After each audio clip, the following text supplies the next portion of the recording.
اللہ کا قرآن سننے کے لیے تیار نہیں.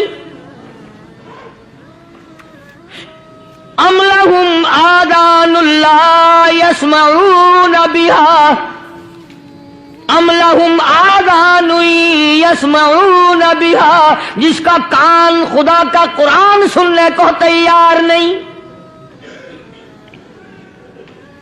خدائی فیصلہ سنو، اللہ کے قرآن کا فیصلہ سنو، اللہ کے کلام کا فیصلہ سنو. جس کا کان میرا کلام سننے کے لیے تیار نہیں، جس کو میرا قرآن سن کے مزہ نہیں آتا، جس کو میرا کلام سن کے حلاوت نہیں آتی، جس کو میرا کلام سن کے لذت نہیں آتی، جس کی روح تازی نہیں ہوتی، جس کو لطف نہیں آتا، جس کو کیف نہیں آتا، جس کو سرور نہیں آتا، جو میرا قرآن سننے کو تیار نہیں، جو میرا قرآن آنکھوں سے دیکھنے کو تیار نہیں، جو میرا قرآن سننے سمجھنے کے لیے تیار نہیں. آؤ پھر خدائی فیصلہ سنو. فرمایا اولئک کالانعام،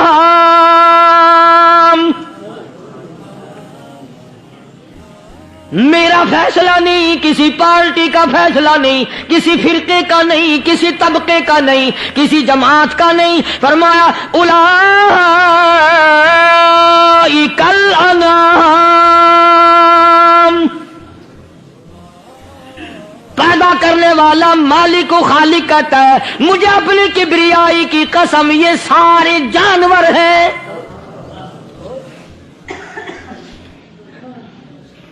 یہ سارے کے سارے جانور ہیں، یہ درندے ہیں جو ایک دوسرے کو چیر پاڑ کر کھاتے ہیں، یہ درندے ہیں جو ایک دوسرے کا خون پیتے ہیں. فرمایا بل ہم اضل، جانوروں سے بھی بدتر.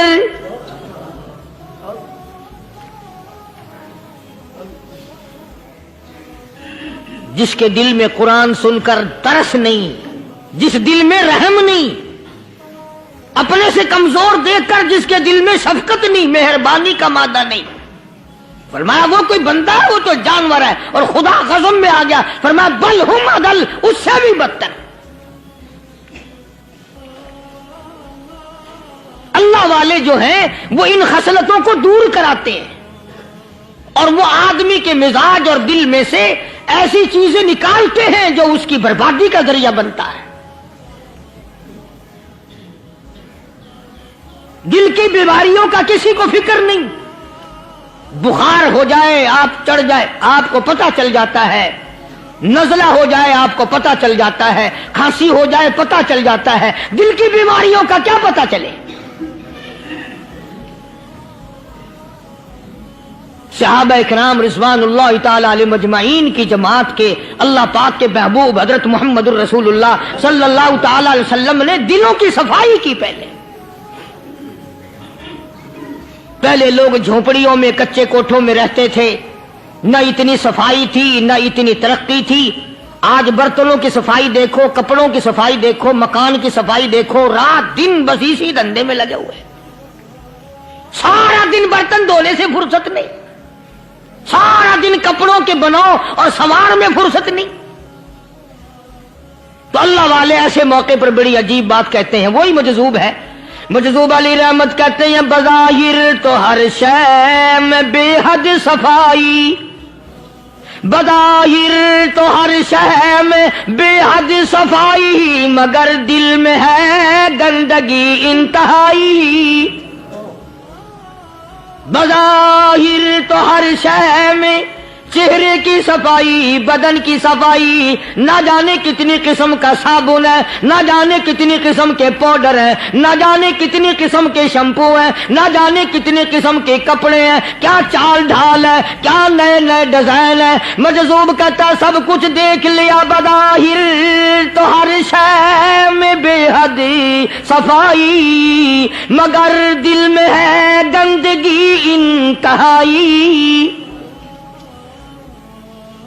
جس یار کی بیٹھک میں بیٹھ کے کھانا کھایا، جس رشتہ دار کی بیٹھک میں بیٹھ کے کھانا کھایا، اسی کی بہن کو دیکھ کر آبرو پہ ڈاکہ ڈالنے کا پروگرام ہے.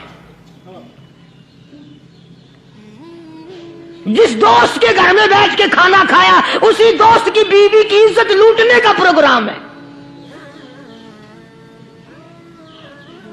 پرانے زمانے میں اب بھی دلی جیسے شہر میں اگر دعوت کی جاتی ہے تو وہاں ایک تشتری میں نمک آتا ہے سب سے پہلے.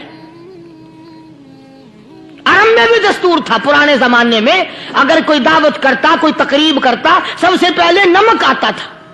ایک ایک انگلی ہر شخص نمک چاٹتا تھا. کیا مطلب؟ جس نے نمک چاٹ لیا اب وہ نمک حرامی نہیں بنے گا. اس گھر میں چوری کرنا، اس گھر کی آبرو کا غلط تصور لانا، اس گھر کے مال میں خیانت کرنا وہ حرام سمجھتا تھا جس گھر کا میں نے نمک چکھ لیا. اور مسلمانوں کی بات نہیں، ہندوؤں کی بھی یہ باتیں تھی. مولانا محمد علی صاحب جلندری سب قید رحمت اللہ علیہ فرمایا کرتے تھے کہ ایک سکھ تھا بہت بڑا ڈاکو، مسلمان اور ہندو مل کر اس کو ساتھ ملا کر کے لے گئے کہ یہاں اس گاؤں میں اس پنڈ میں ڈاکہ ڈالیں. سفر کر کے گئے، تکلیف اٹھا کے گئے. اس سکھ ڈاکو نے پوچھ لیا کہ یہ کون سا گاؤں ہے کہ یہ فلانا ہے. اچھا سارے کے سارے یہ تلاش کرو، یہ سوچ بچار کرو، اپنے پنڈ کی، اپنے علاقے کی، کسی مسلمان کی، کسی ہندو کی، کسی سکھ کی، کسی چوڑے چمار کی اس گاؤں میں لڑکی تو نہیں؟ ہمارے یہاں سے کوئی لڑکی تو شادی ہو کے یہاں نہیں آئی ہوئی. ان ساروں میں سے کہنے لگا کہ ہمارے بھنگی کی لڑکی جمعدار کی یہاں آئی ہوئی ہے. کہنے لگا واپس چلو، بیٹی بیٹی ہے چاہے بھنگی کی ہو یا نواب کی ہو. ارے کل بیٹی کا ڈولا دیا تھا، آج ڈاکہ ڈالیں گے، شرم نہیں آئے گی؟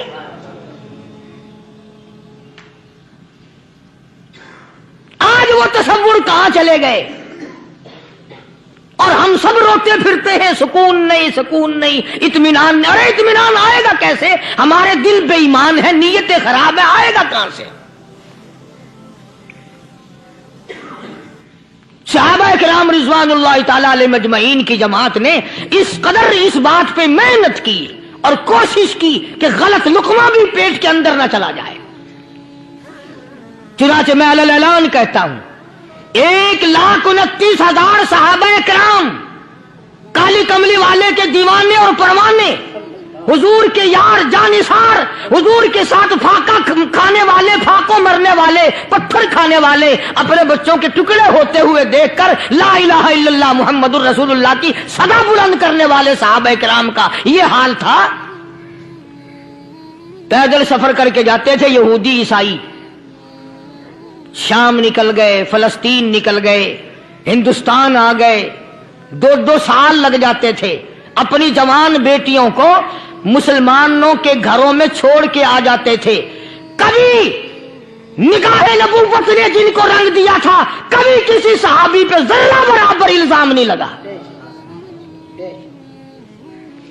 ان یہودیوں کا، ان عیسائیوں کا یہ عقیدہ تھا کہ محمد صلی اللہ علیہ وسلم کے جو غلام ہیں ان کی نگاہ بھی پاک ہے، ان کے دل بھی پاک ہیں، ان کے ارادے بھی پاک ہیں، ان کے ہاتھ بھی پاک ہیں. مصر کے گورنر نے، مصر کے جنرل کرنل نے خط لکھا سیدنا فاروق اعظم رضی اللہ تعالی عنہ کی خدمت میں. دور خلافت ہے حضرت فاروق اعظم کا. کیا خط لکھا کہ حضور مجھے کافی وقت گزر گیا ہے اور فلاں علاقے میں آپ کے حکم سے ہم نے جانا ہے اور راستہ صرف ایک ہے اور اس راستے میں جال بچھا دیا گیا. اب مجھے مشورہ دیں میں کیا کروں، حکم دیں مجھے. جال کیا بچھا دیا گیا کہ ہمیں پتہ چل گیا ہے عیسائیوں نے پروگرام بنایا، سینکڑوں لڑکیاں تلاش کر کر کے بڑی خوبصورت حسینہ اکٹھی کی ہیں، ان کو گانے بجانے کی ٹریننگ دی ہے، ان کو اچھی اچھی آوازوں والی لڑکیاں ڈھونڈ کے لائے ہیں اور انہوں نے یہ پروگرام بنایا کہ جب مسلمانوں کی فوج اس گلی سے گزرے گی ان کوٹھوں کے اوپر چڑھ کے گانا بجانا کریں گے تاکہ ان کے دل میں بدماشی آئے اور ان کا بیڑا غرق ہو.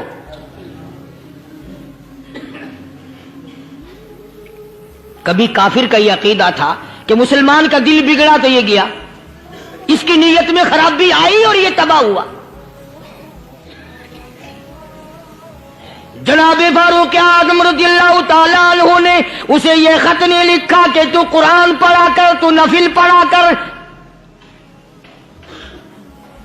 امیر المومنین خلیفۃ المسلمین سیدنا فاروق اعظم رضی اللہ تعالیٰ عنہ نے اپنے جنرل کرنل کو خط لکھا کہ اس میں لمبی چوڑی فکر کی کوئی بات نہیں، اس میں کوئی پریشانی والی بات نہیں، کوئی سوچ و بچار والی بات نہیں، سارے تیری فوج میں تیری کمان میں مسلمان ہیں، سب کو اکٹھا کر لے، ساروں کو اکٹھا کر کے قرآن کریم کے سورۃ نور کی 2 آیتیں سنا دے۔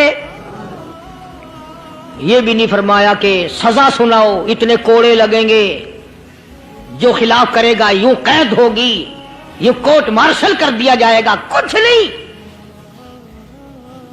جناب فاروق اعظم رضی اللہ تعالیٰ عنہ کی رائے دیکھو، ان کے خیال میں قرآن کریم میں اتنی بڑی طاقت ہے، اتنی بڑی عظمت ہے، اتنی بڑی کرامت ہے، کلام الہی میں اتنا بڑا شرف ہے، اعلان کر دیا، فرمایا اپنے کرنل کو ساری فوج کو لشکر کو اکٹھا کر کے قرآن کریم کی فلاں فلاں آیت سنا دے۔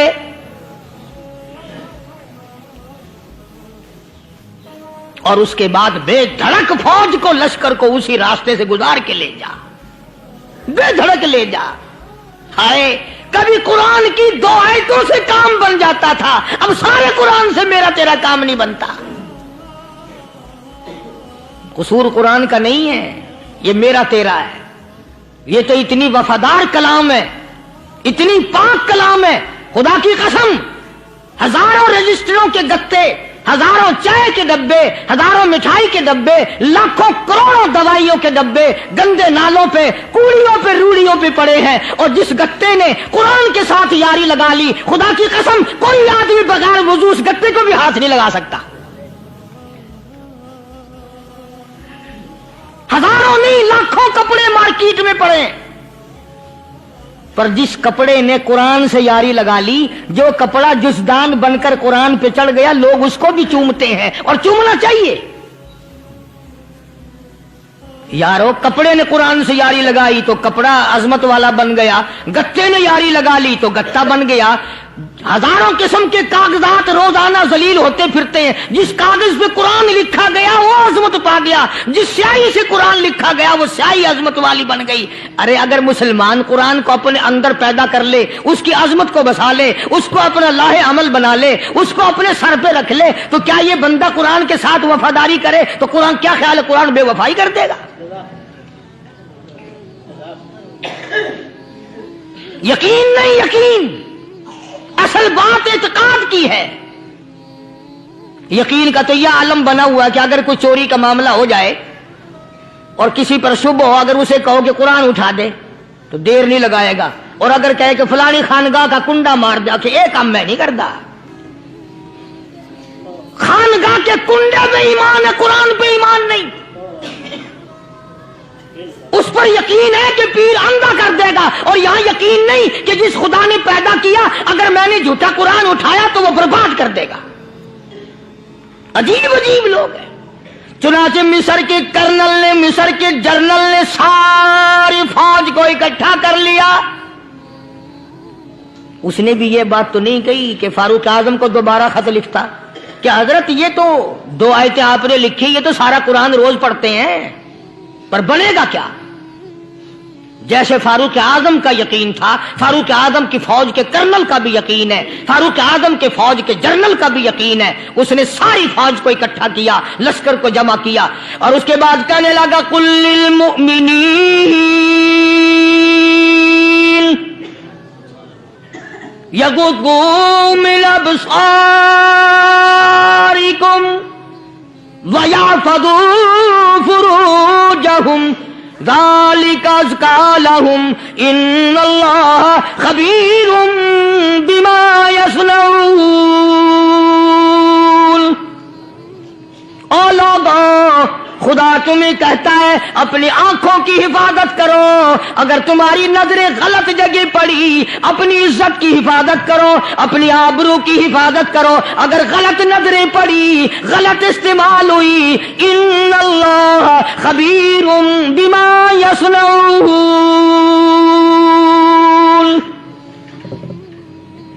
اللہ پاک تمہاری ساتھ ساتھ ہے، وہ ہر چیز کو دیکھتا جائے گا، وہ ہر چیز تمہاری دیکھے گا۔